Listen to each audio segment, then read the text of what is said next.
Musta mga boss? 3 days back nga nalaman nga namin na buntis si Boss Madam. So ayun nga, nagpunta nga kami dito sa ospital kung saan siya nagtatrabaho.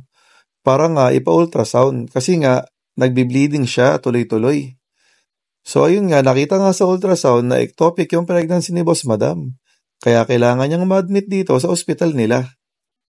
Dito nga yun mga boss, sa Dr. Samir Abbas Hospital sa Jeddah, Saudi Arabia.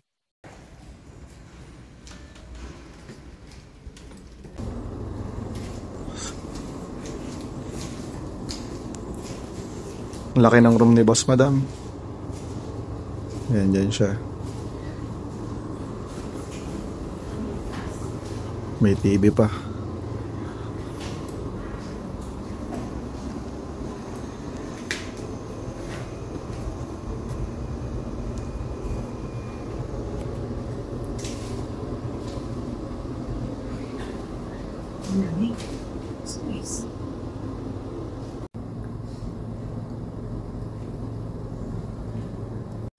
Dito nga mga boss, kinukuha na ng dugo si Madam para sa mga lab test.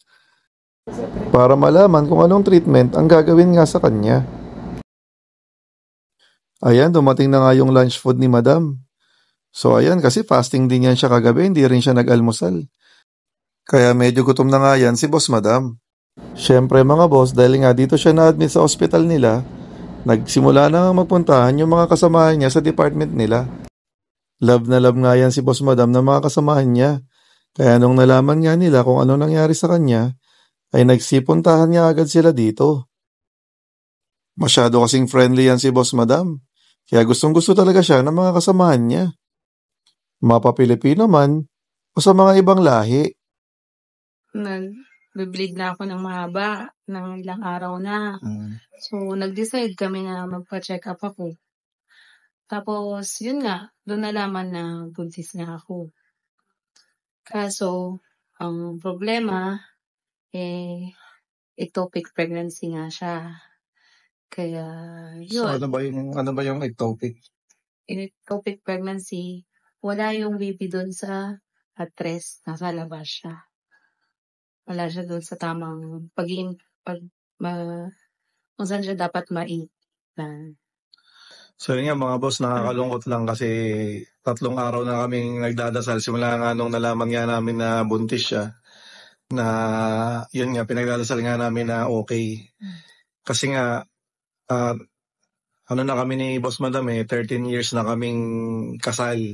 So 13 years na rin kami naghihintay talaga na magkaroon kami ng anak.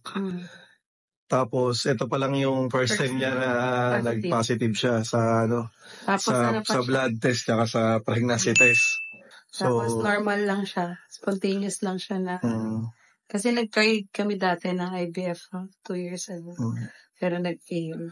Tsaka nag-IUI na rin tayo, no? Nag-try na rin kami ng IUI, yung ano nga yun sa artificial insemination. So naka-try na kami ng isang beses noon. Tsaka yung IVF, nag-try na rin kami noon. Medyo mahal nga yun, pero talaga wala pa rin Tapos yun pala, mabubuntis siya ngayon ng normal. Kaso yun nga lang, ectopic naman, so sa labas. So ayun mga boss, discharge na nga si Boss Madam, kaya uwi na kami. So ayun.